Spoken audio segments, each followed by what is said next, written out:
எடுத்துருங்க. தோலெல்லாம் சீவி எடுத்துட்டு சீவனிங்கன்னா வந்துடும். அப்படியேவும் போட்டு செய்யலாம். ஆனால் தேங்காய் பருப்பி வெள்ளையாக வரணுன்னா இது போல் தோலை சீவி எடுத்துட்டு வச்சுடுங்க. வச்சுட்டு துண்டு துண்டு துண்டாக அறுத்துக்கோங்க. மிக்சியில் போடுறதுக்கு சின்ன சின்ன சின்ன க்யூப்ஸாக கட் பண்ணிக்கோங்க. மிக்சியில் போட்டு துருவிக்கலாம். இல்லை கையில் துருவுறதா இருந்தாலும் கையிலையும் துருவிக்கலாம். எப்படி வேணால் செய்யலாம். நான் மிக்சியில் தான் அரைக்க போகிறேன். என்னால் துருவ முடியாது. அதனால் சின்ன சின்ன துண்டுங்களாக நறுக்கி வச்சுக்கிட்டு மிக்சியில் துருவிட்டு உங்களுக்கு காமிக்கிறேன்.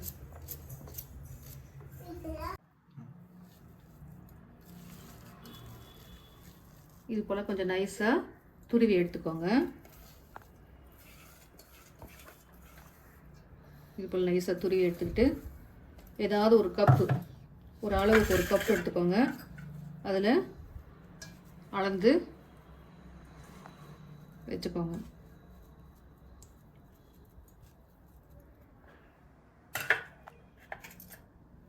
ரெண்டு கப் ஆச்சு.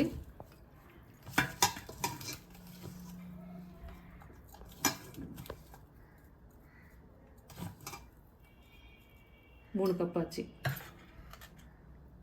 இது அளவு இப்படி வச்சுக்கோங்க. 3 கப்பு தேங்காய் எடுத்துருக்கோம். தேங்காய் பூ எடுத்துருக்கோம். இதுக்கு 3 கப்பு சர்க்கரை எடுக்கணும். சரிக்கு சரி. 1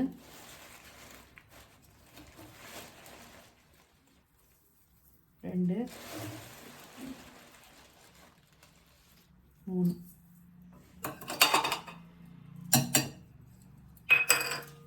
இந்த சர்க்கரையை நனைகிற அளவுக்கு தண்ணி ஊற்றினா போதும்.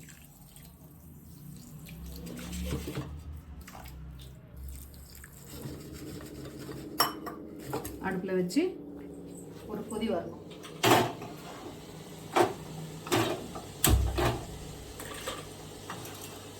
அடுப்பில் வச்சு நல்லா சர்க்கரை மொத்தம் கரையணும். கரைஞ்சி நல்லா ஒரு கொதி வரணும். ரெடியாக ஒரு 4-5 ஏலக்காய் எடுத்து வச்சு தூள் பண்ணி வச்சுக்கோங்க. கொஞ்சம் நெய்யும் தேவைப்படும். கடைசியாக தேவைப்படும். நெய்யும் எடுத்து வச்சுக்கோங்க. இப்போது பாகு நல்லா கொச்சி வந்துடுச்சு. பாகெல்லாம் எடுக்க வேண்டிய அவசியம் கிடையாது. சர்க்கரை கரைஞ்சி ஒரு கொதி வந்தால் போதும். அவ்வளோதான். இப்போ தேங்காய் பூவை போட்டுடலாம். திருப்பியும் சொல்கிறேன், சர்க்கரை கரைஞ்சி ஒரு கொதி வந்தால் போதும். பாகெல்லாம் வர வேண்டிய அவசியம் கிடையாது. இதை போட்டு நல்லா கிளறிக்கிட்டே வாங்க. பதம் வந்த உடனே உங்களுக்கு காட்டுறேன். அடி பிடிக்காமல் கிளறுங்க. அப்படி வேணும்னா ஒரு 2 ஸ்பூன் நெய் விட்டுக்கோங்க. அடி பிடிக்காமல் இருக்கும். நான் பதம் வந்த உடனே உங்களுக்கு காட்டுறேன். இப்படி கிளறிக்கிட்டே இருங்க. நல்ல சர்க்கரையும் தேங்காயும் நல்லா கலந்து திரண்டு வரும். வெள்ளையாக பூத்து வரும். வெள்ளையாக பூத்து வரும்போது நெய் தடவின ஒரு தட்டில் கொட்டி ஸ்லைஸ் போட்டுக்கலாம். பாருங்கள், தேங்காய் பூ போட்டு 5 நிமிஷத்துக்கு மேலே ஆகுது. ஆனால் இன்னும் பதம் வரல. இது மாதிரி தண்ணியும் தேங்காயும் தனித்தனியாக போது பாருங்கள். இது பதம் கிடையாது. ஆனால் பெரிய கடாயை வச்சுக்கோங்க. ரொம்ப எகிரும். மீடியம் தீயில் வச்சு செய்யுங்க. ஹையில் வச்சிங்கன்னா மேலெல்லாம் எகிரி தெரிக்கும். இது பாருங்கள், இன்னும் பதம் வரல. தண்ணி தனியாக தேங்காய் தனியாக விழுது பாருங்கள். சேர்ந்து வரணும். பாருங்கள், இந்த மாதிரி திரண்டு வரும்போது கொஞ்சம் நெய் ஊற்றுங்க. ஒரு 2-3 டேபிள் ஸ்பூன் நெய் ஊற்றிங்க போதும். ஏன்னா அடி பிடிக்காமல் இருக்கும். இன்னும் கொஞ்ச நேரத்தில் பதம் வந்துடும். இப்படி எடுத்து தட்டில் போட்டிங்கன்னா கையில் உருட்டுற மாதிரி வரணும். பதம் வரணும். உருட்டுற பதம் வரணும். இது மாதிரி இலக்கமாக இருக்கக்கூடாது. கையில் உருட்டுற பதம் வரணும். அதே மாதிரி இதுவும் வெள்ளையாக பொங்கி வரும். பொங்கி வர ஸ்டேஜில் வைக்கணும்.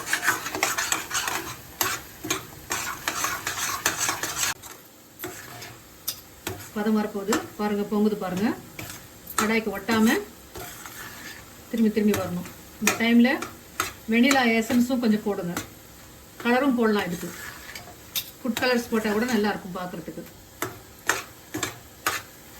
ஏலக்காய் தூளை போட்டுருங்க.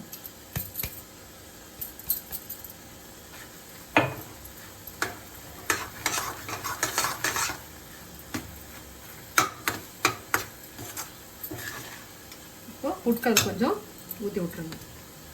ஃபுட் கலரில் வெனிலா எசன்ஸ் நல்லா வாசனையாக இருக்கும். வெனிலா எசன்ஸ் போட்டு விட்ருங்க.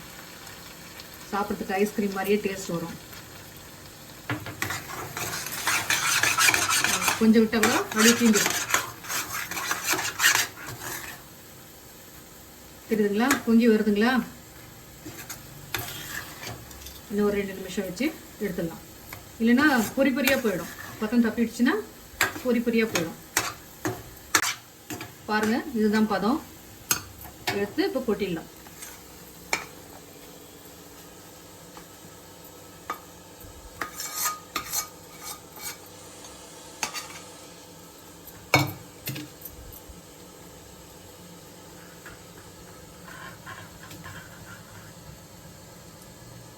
கொட்டின அப்புறம் கூட பொங்கிக்கிட்டே இருக்கும் மைசூர் பாக் போல.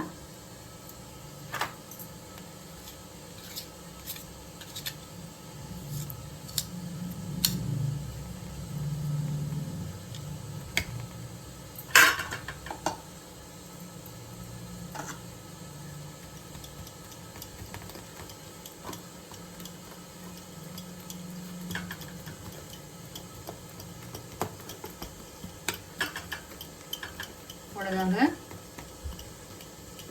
தேங்காய் பர்ஃபி ரெடி ஆயிடுச்சு.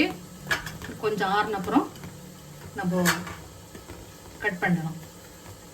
ரொம்ப சுத்தமாக ஆறுன அப்புறம் கட் பண்ணாதீங்க. ஒரு 15 நிமிஷம் கழித்து கொஞ்சம் வெதன்னு இருக்கும்போதே கட் பண்ணால் தான் கட் பண்ண முடியும். ரொம்ப ஆறிடுச்சுன்னா தூள் தூளாக போயிடும். அவ்வளோதாங்க. இப்போது சூடு கொஞ்சம் இருக்கும்போதே நம்ம கட் பண்ணிடலாம். ஏன்னா சூடு ஆறிடுச்சுன்னா கட் பண்ண முடியாது. தூள் தூளாக உடஞ்சிடும். கொஞ்சம் கஷ்டமாக தான் இருக்கும்.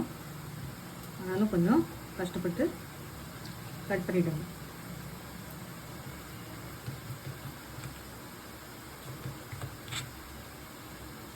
இதில் கலர் போட்டால் கூட நல்லாயிருக்கும்.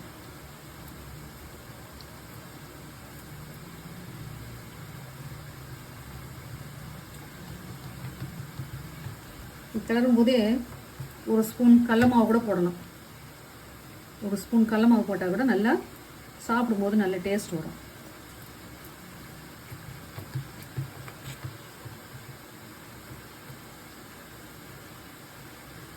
பிடிக்க முடியல, ரொம்ப சூடாக இருக்கும்.